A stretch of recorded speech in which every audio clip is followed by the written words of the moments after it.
আজকের এই মন্দিরে তোমার দোকান বোঝাই করে আমি এমন মালপত্র তুলে দেব না, সারা জীবন যদি তিনাদতির কাছে বসে বিতরণ করো তাহলে তোমার দোকান কোনোদিন খালি হবে না।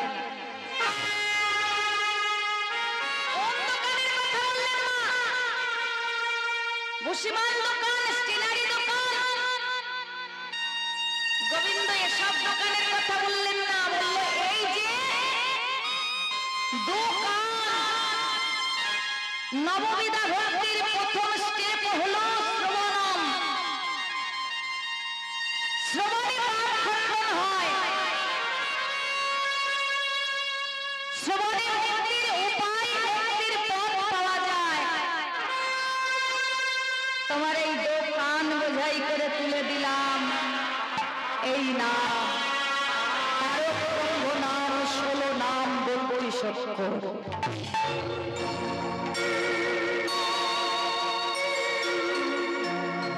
হরিদাস সেই দিনের পর থেকে যে নাম পেলেন সেই নাম বিতরণ করতে লাগলেন, বলল আমি বিতরণ করব।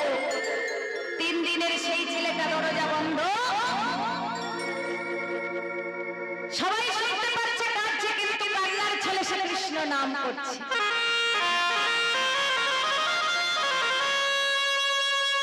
পাশে ছিল না মুসলমান পাড়া, মুসলমান বস্তি, তাদের কোনো সন্তান সন্ততি ছিল না। নাম হলো হবিবুল্লাহ আর রশিরন বিবি। সেই দিন রাত্রে কালক্রমে সেই রশিরন স্বামীর চরণ দুখানা জড়ায়ে ধরেছে। হবিবুল্লাহ বলছে, রশিরন তুমি তো এমন করে আমার চরণ ধরো, চরণ তলে বসলে, কি হয়েছে তোমার? কেউ কিছু বলেছে? কোন বস্তুর প্রয়োজন? আমাকে বলো তোমার কিসের প্রয়োজন? রশিরন বলল, স্বামী আজকের যেটা প্রয়োজন, যেটা তুমি এতদিন আমার বিবাহ করে এনেছো দিতে পারোনি, আজকের আমার সেই জিনিসের প্রয়োজন। হবিবুল্লাহ চিন্তা করছে কিসের প্রয়োজন, আমি তো কোনো অভাব রাখিনি। রশিরন আমাকে বলো তোমার কি দরকার? বলল, স্বামী একটা সন্তান আমায় হবে। আমি এতদিন মা ডাক শোনবার জন্য আমি আল্লাহ তাআলার কাছে, আমি খোদার কাছে অনেক কেঁদেছি, কিন্তু আমি পাই না।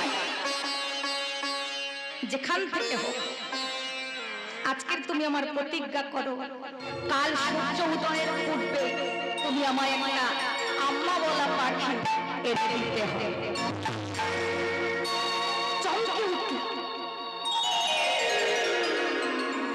হবিবুল্লাহ চমকে উঠল। রশিরন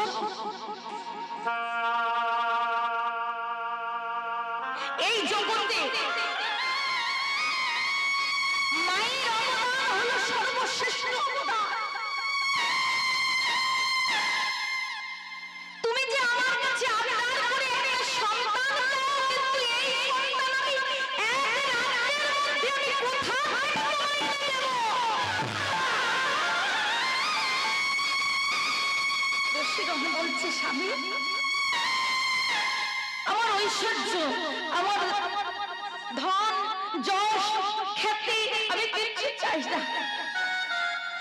তোমার কাছে আজকের যখন আমি এটাই চেয়েছি, এটাই আমার শেষ কথা। যদি এনে দিতে পেরেছো তাহলে এই রশিরনকে তুমি পাবে, আর যদি না এনে দিতে পারো, ছুটে গিয়ে একটা ছোড়া বের করেছে, এই ছোড়া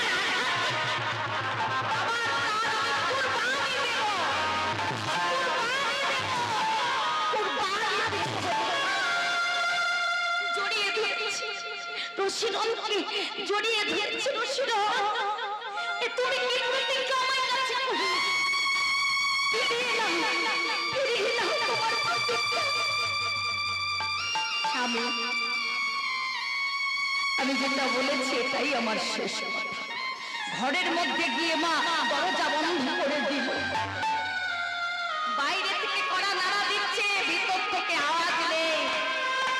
এটাই আমার শেষ কথা, কাল সূর্য উদয়ের পূর্বে যদি তুমি সন্তান এনে দিতে পারো তাহলে আমাকে পাবে, নইলে আমি প্রাণ ত্যাগ করব।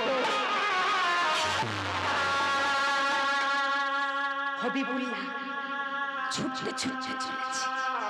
একটা ঘোড়ার পিঠে বসে সেই চ্যাটুর্জি পাড়ার পাশ দিয়ে যাচ্ছে মা। ভগবানের কাছে প্রার্থনা করছে যে হে আল্লাহ, হে খোদা, জীবনে আমি সব কিছু অর্জন করেছি, আমি সব কিছু পেয়েছি, সব কিছু চেষ্টা করে আমার হাতের মুঠোয় আমি আনতে পেরেছি, কিন্তু এটা আমার হাতের মধ্যে নেই, এটা তোমার হাত।